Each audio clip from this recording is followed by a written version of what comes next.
I tied the last pink balloon to the chair and stepped back. The apartment looked perfect. 8 place settings circled the table, each with a matching napkin folded into a crown. The unicorn cake sat in the center, 3 candles waiting to be lit.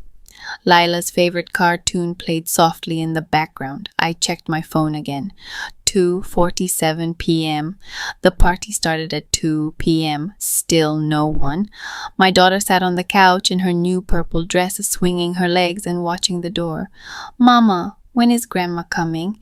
she asked for the 5th time. I forced a smile. "Any minute now, sweetie." But deep in my chest, something cold was forming, a terrible knowing.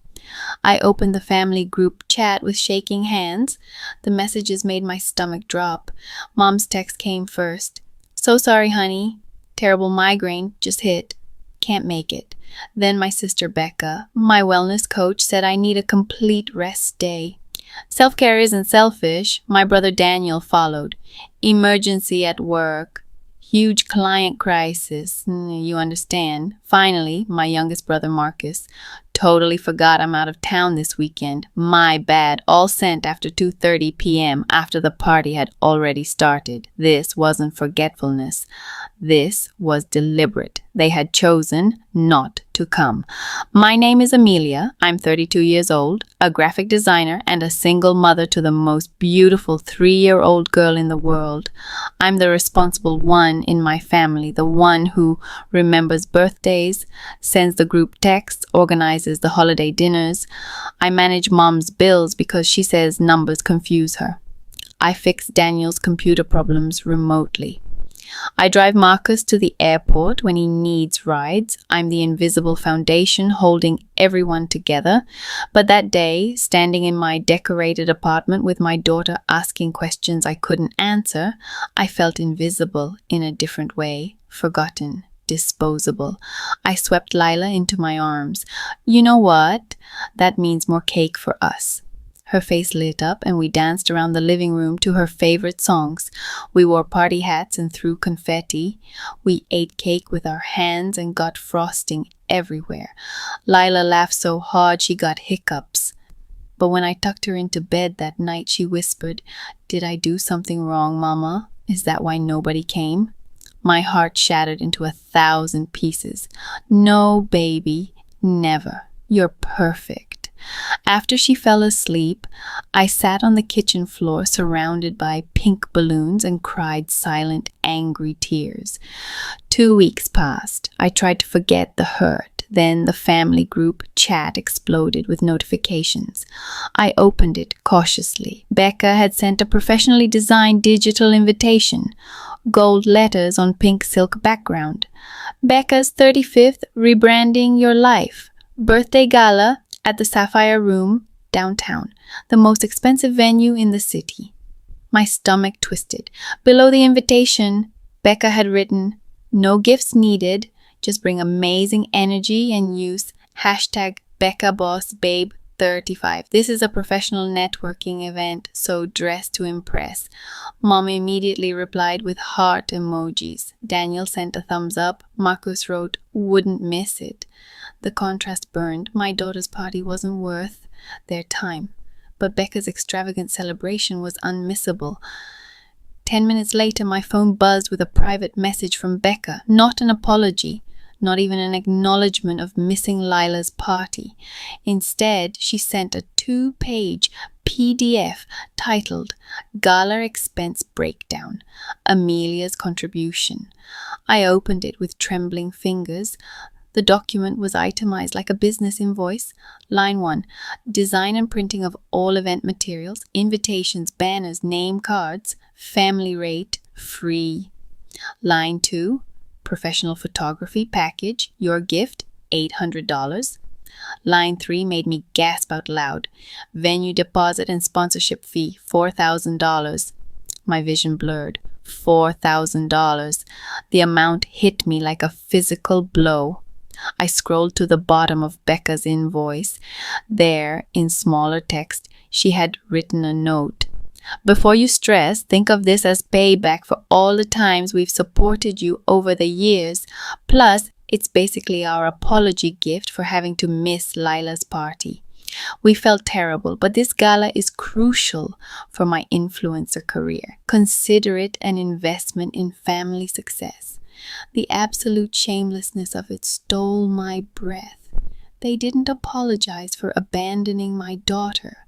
They demanded I pay them for the privilege of being ignored, and they framed it as doing me a favor. My hands clenched around my phone until my knuckles turned white. The rage that filled me wasn't hot, it was ice cold and crystal clear. This wasn't the first time. For 10 years I had been the family bank. I paid Daniel's student loans when he forgot his payments, totaling over $6,000 I never saw again. I let Mom live with me rent-free for 3 months after her divorce, covering her expenses while she got back on her feet. I drove Marcus to job interviews, lent him my car for weeks, paid for his groceries. And Becca, I had designed her entire website for free, fixed her laptop countless times, and once paid her rent when she spent too much on a spa weekend. That night, I couldn't sleep. I kept thinking about the pink balloon slowly deflating in my living room, about Lila's question. Did I do something wrong? I thought about every family dinner where I picked up the check, every crisis where I dropped everything to help, every time I prioritized their needs over my daughter's and mine. I had set myself on fire to keep them warm, and they hadn't even noticed I was burning. Worse, they expected it. They felt entitled to my sacrifice. At 3 a.m., I got out of bed and made a decision. Something had to change. The next morning, I found Lila in her room coloring. I picked up the picture she had finished the night before. My chest tightened. She had drawn 4 stick figures standing outside a house with big smiles. Mom, Becca, Daniel, and Marcus. Inside the house, visible through a window, was a tiny stick figure with a sad face. Lila had labeled it me. Below, in wobbly crayon letters, waiting for my family. That drawing broke something in me. Not my heart this time. It broke the last thread of obligation tying me to people who saw my daughter as invisible. I carefully folded the picture and put it in my desk drawer. I would need it later. I needed to pay some bills online, so I logged into Mom's email account. I still managed her finances because she claimed technology confused her. But as I navigated to her bank statement, I noticed an unfamiliar email thread. The subject line read, "The Real Family Chat." My stomach dropped. I knew I shouldn't open it, but my finger moved before my brain could stop it. Inside was a group conversation between Mom, Becca, Daniel, and Marcus. A secret chat without me. I scrolled to the most recent messages, dated the day of Lila's party. What I read made the room spin. Becca's message from that Saturday afternoon. Honestly, I would rather do literally anything than sit through another one of Amelia's boring kid parties. Did you see that tacky unicorn cake in her stories? Mom's response, I know. At least this Sapphire Room event will be worth posting about. Plus, Amelia will cover the costs anyway. She always does. Daniel had added, she never complains. Easiest person to bail on. Marcus finished. She's basically our personal ATM with feelings. I read those words 3 times. Each time they hurt worse. They hadn't missed the party because of emergencies. They had actively chosen to skip it, mocked my daughter's celebration, and assumed I would fund their next event. They saw me as a resource, not family, a tool. I sat at my desk, staring at the screen. My hands weren't shaking anymore. The hurt had transformed into something harder, something useful. For the first time in years, I saw the situation clearly. They didn't love me, they used me, and I had let them because I desperately wanted to believe family meant something. But family shouldn't feel like exploitation. Family shouldn't leave 3-year-olds asking what they did wrong. I closed the laptop and made a phone call. Hi, this is Amelia Chen speaking. I'd like to confirm my consultation meeting at the Sapphire Room for next Wednesday. The receptionist confirmed my appointment. Perfect timing. I had been courting a major client for 6 months, Opulent Events, the biggest corporate event planning company in the state.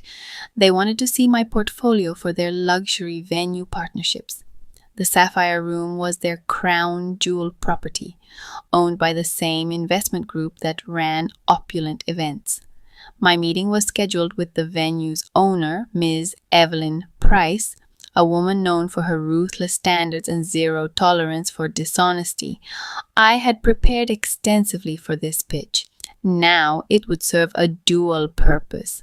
I opened my laptop and began gathering evidence, screenshots of Becca's invoice, photos of the secret chat messages, copies of every Venmo request I had paid over the years. I built a file as carefully as I would any professional presentation. I texted Becca back with professional calm. I received your service request and expense breakdown. I'm happy to proceed under my standard corporate client terms. My design rate is $150 per hour. The $4,000 sponsorship fee is noted as a separate non-refundable advance payment.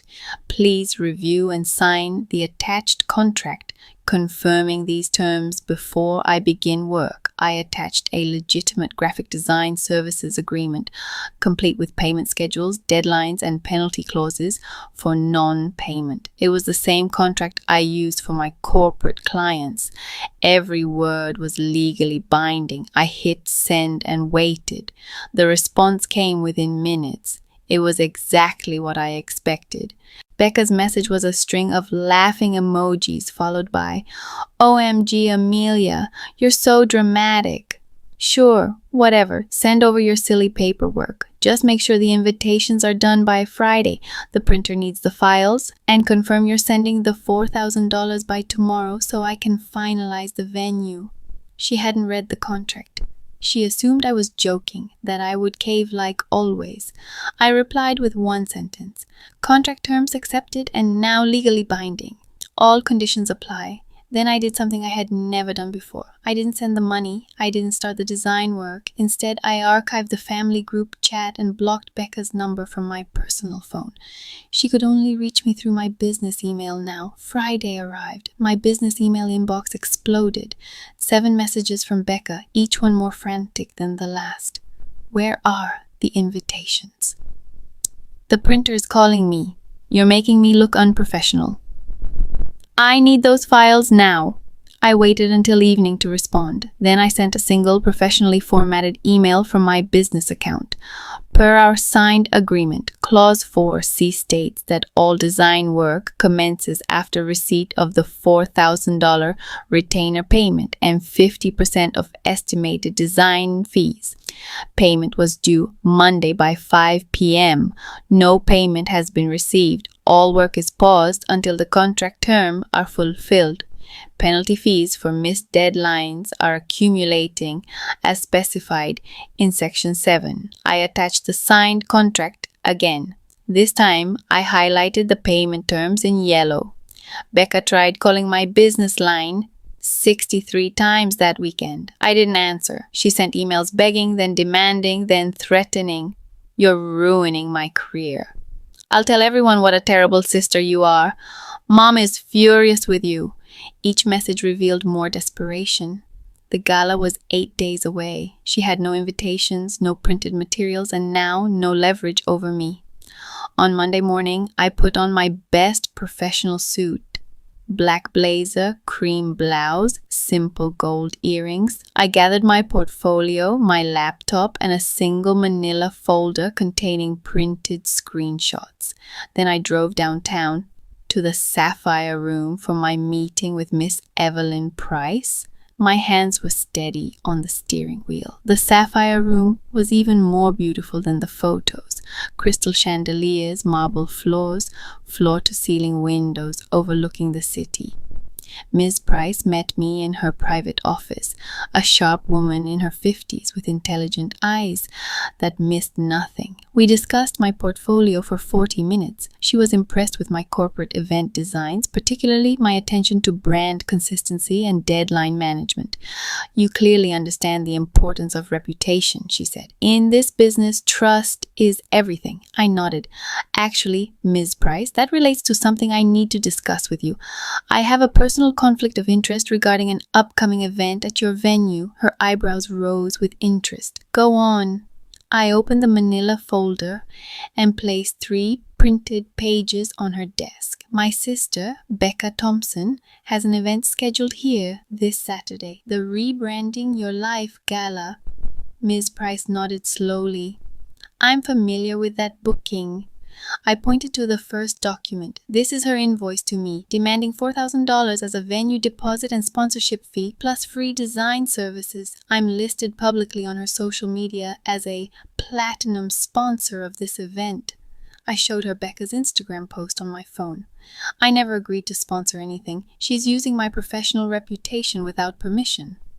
Ms. Price's expression hardened. I showed her the second document. "This is evidence that she has no intention of paying for professional services despite signing a contract." Finally, I showed her the secret chat screenshots. "This is my family discussing how they deliberately skipped my daughter's 3rd birthday party to plan this event while assuming I would fund it." I met her eyes. "I won't be manipulated, and I won't let my name be attached to fraud." Ms. Price studied the documents in silence. When she finally looked up, her expression was ice. "Ms. Thompson used your name as a sponsor to secure better terms with our venue. We offered her a premium package based partly on your professional credentials, which she claimed gave her event more legitimacy." My stomach tightened. "I had no knowledge of this."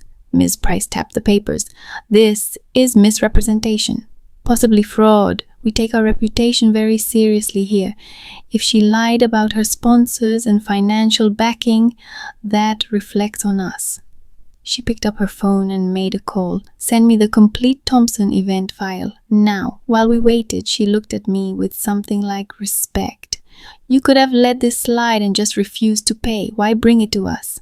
I chose my words carefully. "Because she didn't just lie to you. She's been lying to me for years, using family obligation as a weapon. I have a 3-year-old daughter who thinks she did something wrong because her grandmother and aunts and uncles couldn't be bothered to show up for 30 minutes, but they expect me to fund their luxury parties." My voice didn't shake. "I'm done being used, and I won't let her damage my professional reputation by claiming false sponsorships." Ms. Price nodded once. "I understand completely." The file arrived. She spent 10 minutes reviewing it, making notes, then she stood. "The Thompson event is cancelled, effective immediately. We'll keep the deposit she already paid for breach of contract.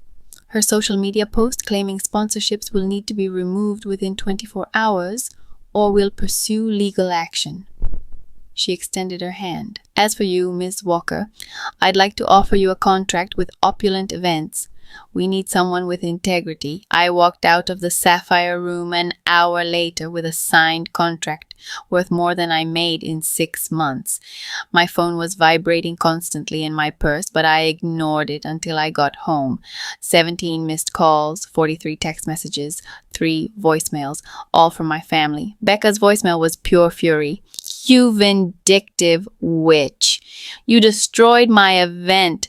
My reputation is ruined. Everyone is asking why it got cancelled. How could you do this to your own sister?" Mom's message dripped with guilt. "Amelia, how could you embarrass this family? We raised you better than this." Daniel's was shorter. "You're dead to us." Marcus didn't leave a message, just a text. "Hope you're happy. You chose money over family." I listened to each one twice. Then I did something I should have done years ago. I blocked all 4 numbers permanently. Then I opened my banking app and looked at the balance. The $4,000 I hadn't sent to Becca, the $1,200 $200 retainer from opulent events deposited that morning, my savings, untouched for the first time in years. I opened my calculator and added up the down payment I needed. Then I called my landlord. "Hi, Mr. Patterson. I'd like to discuss purchasing the bungalow I'm renting." 2 weeks later, I signed the papers. The little 2-bedroom house was mine, truly mine, paid for with money I earned and kept instead of giving away, built on a foundation of my own work, not their empty promises. That evening, I stood in the living room holding a paint roller. Lila sat beside me with a tiny brush, carefully painting a yellow sun on cardboard. The afternoon light came through the windows, making dust motes dance in the air. The smell of fresh paint filled the room. Lila hummed while she painted, completely absorbed in her artwork. No sad questions about why family didn't come. No drawings of herself alone behind windows. Just peace, just us. I rolled soft cream paint across the wall and felt something I hadn't felt in years. Freedom. My phone sat silent in the other room. No desperate texts begging for money. No last-minute emergencies requiring my immediate attention. No guilt trips about family obligations. The chaos was gone. I wasn't Amelia, the ATM anymore. I was Amelia, the homeowner. Amelia, the mother. Amelia, the woman who built walls that kept out the bad and held up the good. And for the first time in my life, that was enough.